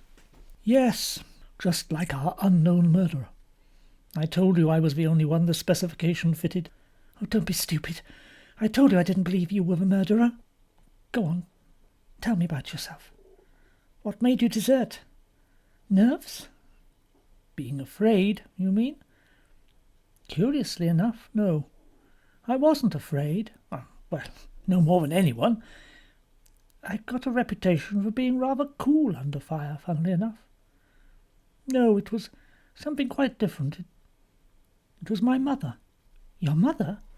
"Yes. She was killed, you see, in an air raid. Buried. They had to dig her out. I don't know what happened to me when I heard about it. I went a little mad, I suppose. I thought, you see, it happened to me. I felt I had to get home quickly and dig myself out. I can't explain it. It was all confused. I wandered about a long time, looking for her, or myself, I don't know which. And then my mind cleared. But I was afraid to go back, or to report. I knew I could never explain. Since then I've just been nothing.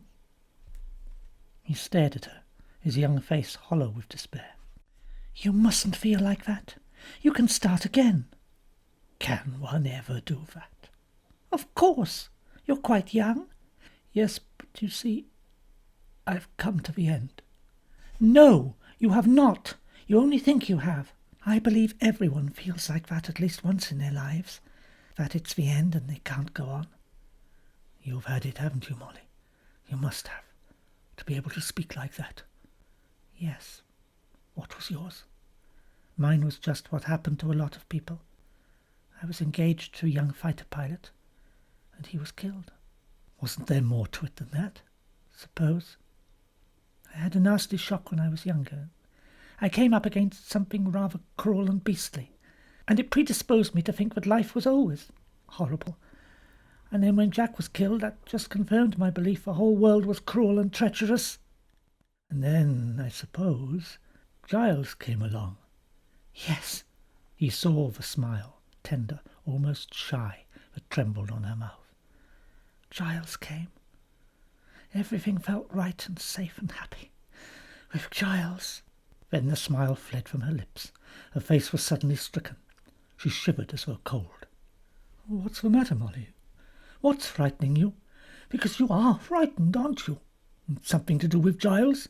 Something he said or done? No, not really. It's that horrible man. What horrible man? Pervicini? No, Sergeant Trotter. Sergeant Trotter? Suggesting things, hinting things, putting horrible thoughts in my mind about Giles. Thoughts I didn't know were there. I hate him, I hate him. Christopher's eyebrows rose in slow surprise. Giles? Of course. He and I are much of an age. He seems to be much older than I am, but I suppose he isn't really. Yes, Giles might fit equally well. Oh, but Molly, that's nonsense. Giles was down here with you the day that woman was killed in London. Well, wasn't he? He was out all day in the car. He went over to the other side of the county about some netting and a sail. That's what he said. And it's what I thought until what? Slowly Molly's hand reached out and traced the date of the Evening Standard that covered a portion of the kitchen table. London edition. 2 days ago. It was in his pocket. He must have been to London. Christopher stared at the paper and then at Molly. He pursed up his lips and began to whistle, then checked himself abruptly. It wouldn't do to whistle that tune just now. Choosing his words very carefully and avoiding her eye, he said, How much do you actually know about Giles? Oh, don't! That's what that beast Trotter said, or hinted, that women often don't know anything about the men they marry, especially in wartime. They just take the man's own account of himself. That's true, I suppose. Oh, don't you say it too. I can't bear it. It's just because we're all in such a state, so worked up. We'd believe any fantastic suggestion. It's not true, She stopped. The kitchen door had opened. Am I interrupting anything? I'm just taking a few cookery lessons. Indeed. Well, look here, Vren. Tete-a-tetes aren't very healthy things at the present time, so keep out of the kitchen, do you hear? But surely you keep away from my wife, Wren. She's not going to be the next victim. Well, that is just what I'm worrying about. If there was significance in the words, Giles did not apparently notice them. He merely turned a rather darker shade of brick red. I'll do the worrying. I can look after my own wife. Get the hell out of here! Please go, Christopher. Yes, really. I shan't go very far. Will you get out of here? Aye, Commander. For God's sake, Molly, haven't you any sense? Shut in here with a dangerous homicidal maniac? He isn't dangerous. Anyway, I'm on my guard. I can I can look after myself. So could Mrs. Boyle. Giles, don't! I'm sorry, my dear, but I'm het up. That wretched boy. What you see in him I can't imagine. Sorry for him. Sorry for a homicidal lunatic? I could be sorry for a homicidal lunatic. And calling him Christopher, too. Since when have you been on Christian name terms? Oh, everyone uses Christian names these days. You know they do. After just a couple of days. But perhaps it's more than that. Perhaps you know Mr. Christopher Wren, the phony architect, before he came. Perhaps you suggested to him he should come. Perhaps you cooked it all up between you. Have you gone out of your mind? What are you suggesting? I'm suggesting Christopher Wren is an old friend, but you're on rather closer terms with him, and you'd like me to know. Giles, you must be crazy. I suppose you'll stick to it that you never saw him until he walked in here, but it's rather odd that he should come and stay in an out-of-the-way place like this, isn't it? No odder than Major Metcalfe or Mrs. Boyle? No, I think it is. I've always read that these murmuring loonies had a peculiar fascination for women. It looks as though it's true. How long has this been going on? You are being absolutely absurd, Giles. I never saw Christopher Wren until he arrived here. You didn't go to London to meet him 2 days ago, and fix up to meet here as strangers? You know perfectly well I haven't been to London for weeks, haven't you?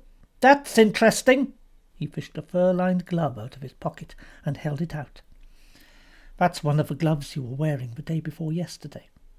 The day I was over at Salem getting the netting, isn't it? The day you were over at Salem getting the netting? Yes, I wore those gloves when I went out. You went to the village, you said. If you only went to the village, what's this doing inside the glove?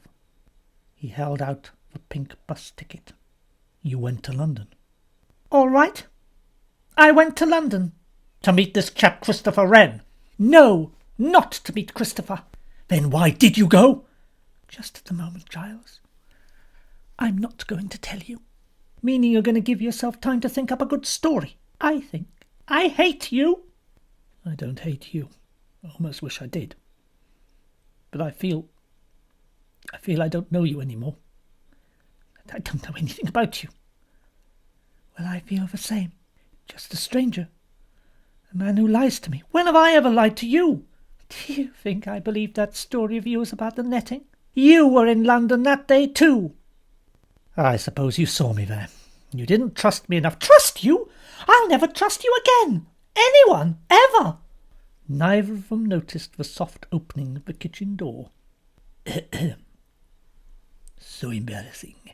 I do hope you young people are not both saying just a little more than you mean. One is so apt to in these lovers' quarrels. Lovers' quarrels, that's good. Quite so, quite so. I know just how you feel. I have been through it all myself when I was a younger man. But what I came to say was that the inspector person is simply insisting we should all go into the drawing-room. It appears he has an idea. Yes, it's incredible, isn't it? The police have a clue, one hears that frequently, but an idea. Personally, I very much doubt it. A zealous and painstaking officer, no doubt, our Sergeant Trotter, but not, I think, over-endowed with brains. Go on, Giles. I've got cooking to see to. Sergeant Trotter can do without me. Talking of cooking, said Mr. Paravaccini, skipping nimbly across the kitchen to Molly's side. Have you ever tried chicken liver served on toast that has been thickly spread with foie gras, and a very thin rasher of bacon smeared with French mustard? One doesn't see much foie gras these days. Come on, Paravaccini. Should I stay and assist you, dear lady? You'll come along to the drawing-room. Your husband is afraid for you. It's quite natural, of course. He doesn't fancy the idea of leaving you alone with me. It is my sadistic tendencies he fears, not my dishonourable ones. I yield to force. He bowed gracefully and kissed the tips of his fingers. Oh, Mr. Paravaccini, I'm sure... He shook his head. You are very wise, young man, to take no chances. Can I prove to you, or the inspector for that matter, that I am not a homicidal maniac?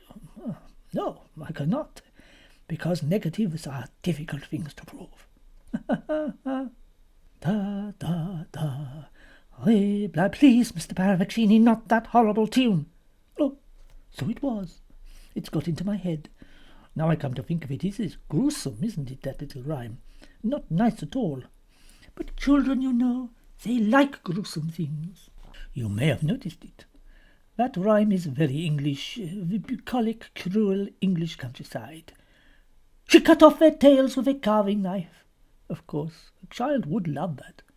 I could tell you things about children. Please don't. I think you're rather cruel too. You laugh and smile like a cat playing with a mouse. Playing? Oh. Steady, Molly. Come on, we're going into the drawing room together. Trotter will be getting impatient. Never mind the cooking. Murder is more important than food. I'm not sure I agree with you. We condemned men, they eat the hearty breakfasts. That's what they always say. Christopher Wren joined them in the hall and received a scowl from Giles. He looked at Molly with a quick, anxious glance, but Molly, her head held high, walked looking straight ahead of her. They marched almost like a procession to the drawing-room door. Mr. Parravicini brought up the rear with his little skipping steps. Sergeant Trotter and Major Metcalfe were standing waiting in the drawing-room. The Major was looking sulky. Sergeant Trotter was looking flushed and energetic. That's right. I wanted you all together. I want to make a certain experiment, and for that I require your cooperation. Will it take long? I'm rather busy in the kitchen. We do all have to have a meal sometime. Yes, I appreciate that, Mrs. Davis, but if you'll excuse me, there are more important things than meals. Mrs. Boyle, for instance, won't need another meal. Really, Sergeant, that's an extraordinarily tactless way of putting things. Sorry, Major Metcalfe, but I do want everyone to cooperate in this. Have you found your skis?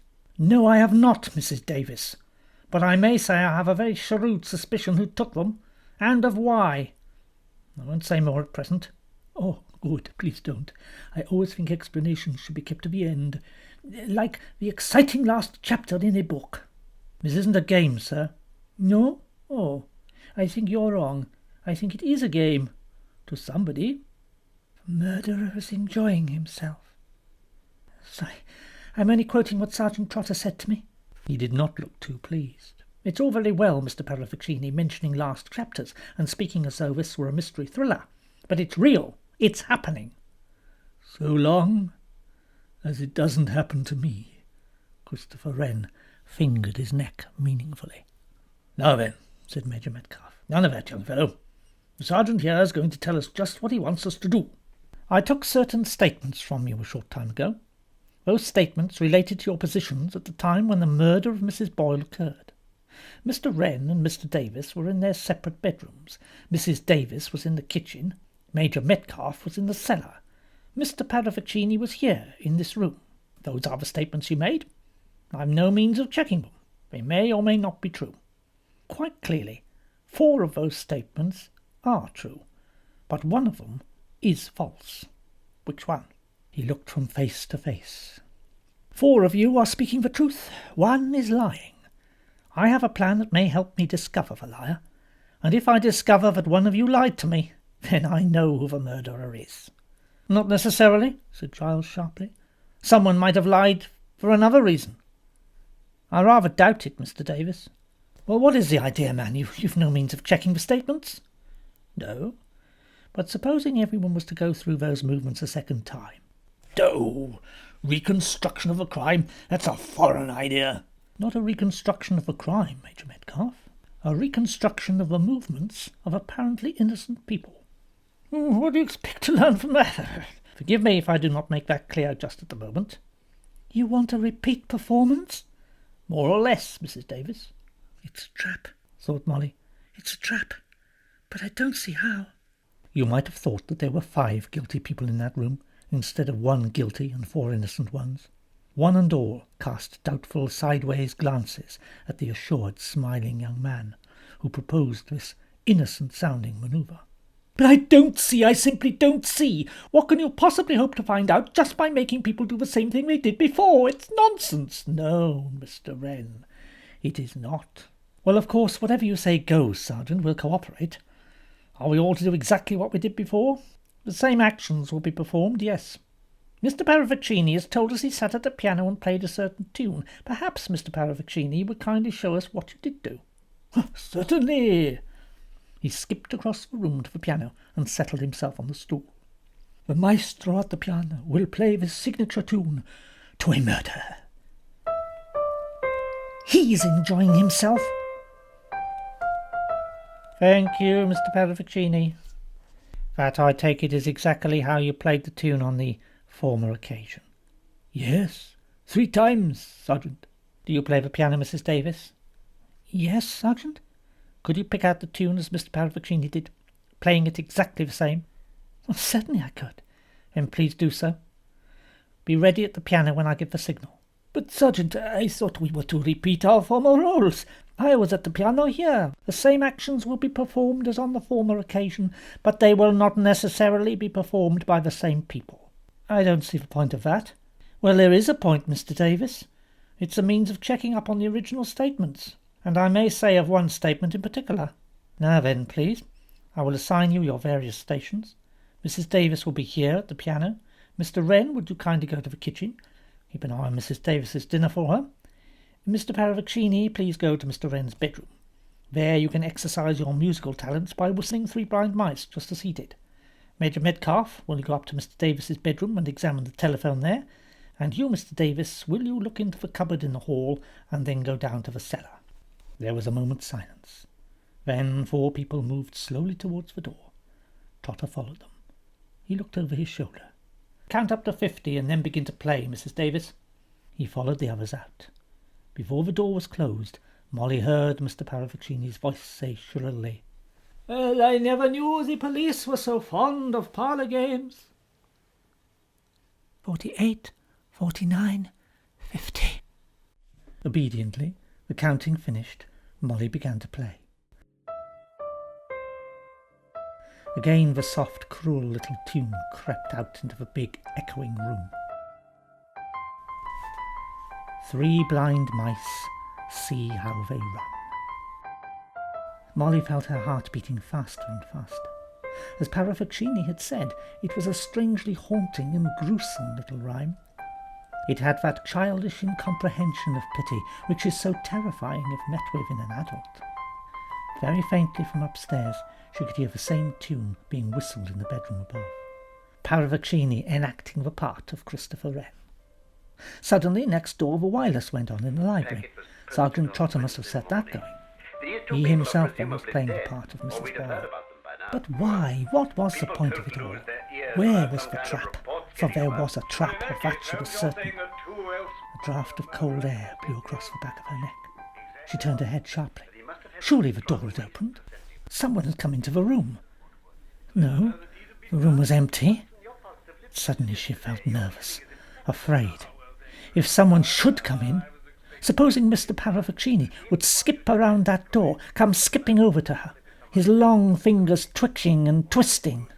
"So you are playing your own funeral march, dear lady. A happy thought." "Nonsense, don't be stupid, I'm imagining things. Besides, you can hear him whistling upstairs, just as he can hear you." She almost took her fingers off the piano as that idea came to her, because nobody had heard Mr. Parravicini playing. Was that the trap? Was it perhaps possible that Mr. Parravicini had not been playing at all? Then he had been not in the drawing-room, but in the library? In the library, strangling Mrs. Boyle?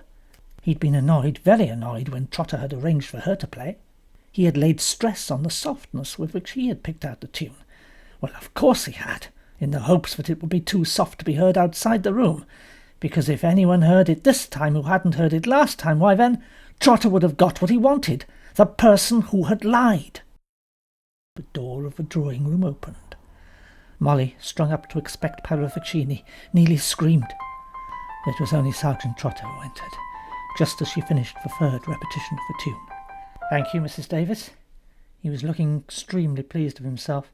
"Have you got what you wanted?" "Yes, indeed. I have got exactly what I wanted." "Which? I mean, who?" "Don't you know, Mrs. Davis? Come now, it's not difficult.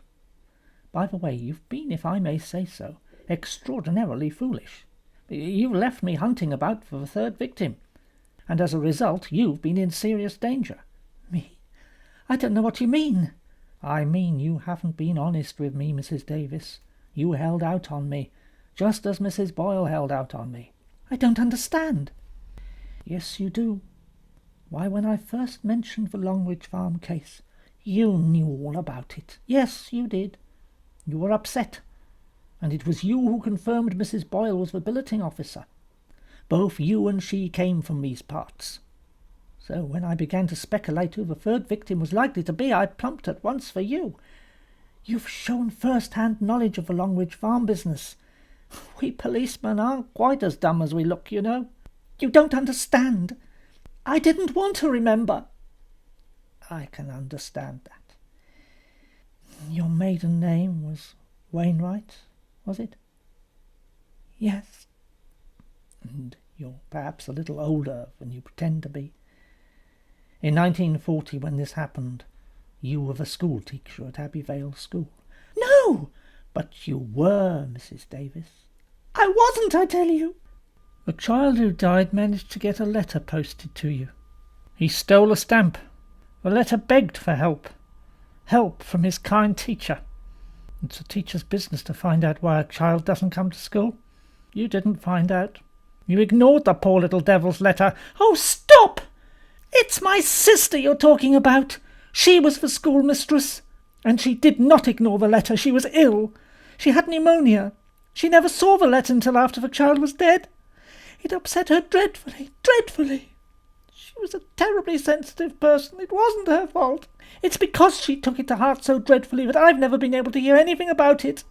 It's been a nightmare to me, always. Molly's hands went to her eyes, covering them.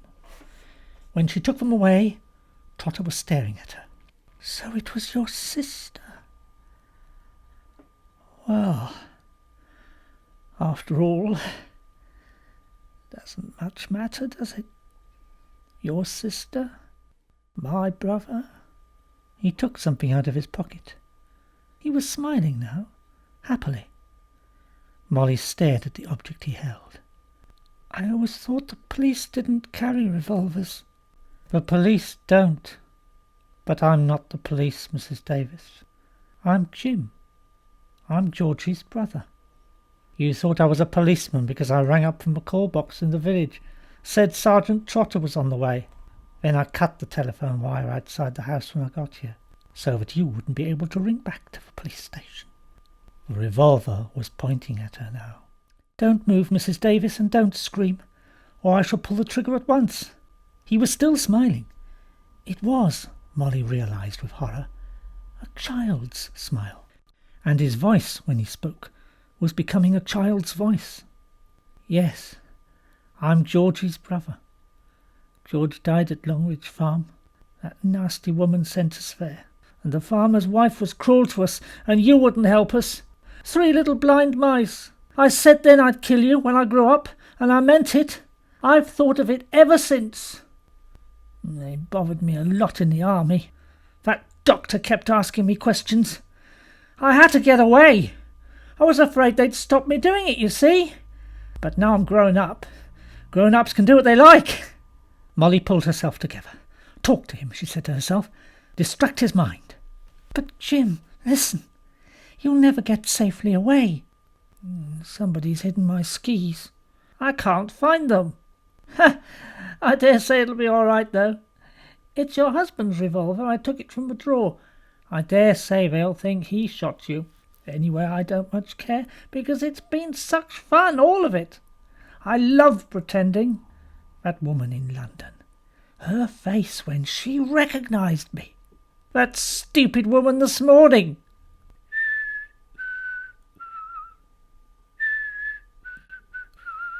What's that?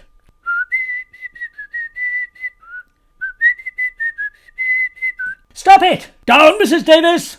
Molly dropped to the floor. Major Metcalfe rose up from the concealment of the sofa by the door and flung himself upon Travers. The revolver went off. The bullet lodged in one of the somewhat mediocre oil paintings dear to the heart of the late Mrs. Emery. A moment later all was pandemonium. Giles rushed in, followed by Christopher and Mr. Paravaccini. Major Metcalfe, retaining his grasp of Trotter, spoke in short, explosive sentences. I came in while you were playing and slipped behind the sofa. I've been on to him since the beginning. Well, that is to say, I knew he wasn't a police officer. You see, I'm a police officer, Inspector Tanner. We arranged with Metcalfe that I should take his place. Scotland Yard thought it advisable to have someone on the spot. Now, my lad. Trotter had gone quite docile. Well now, you come with me, No one's going to hurt you. You're going to be all right. Eh? We'll look after you. Georgie won't be angry with me. No, Georgie won't be angry. Mad as a hatter, poor devil. They went out together. Mr. Pallavicini touched Christopher Wren on the arm. You also, my friend. Come with me, Giles and Molly, left alone, looked at each other. In another moment they were in each other's arms. Oh, darling, you're sure he didn't hurt you? No, I'm quite all right, Giles. I've been so terribly messed up. I almost thought you. Oh, why did you go to London that day? Oh, darling, I wanted to get an anniversary present for tomorrow. I didn't want you to know. Oh, how extraordinary.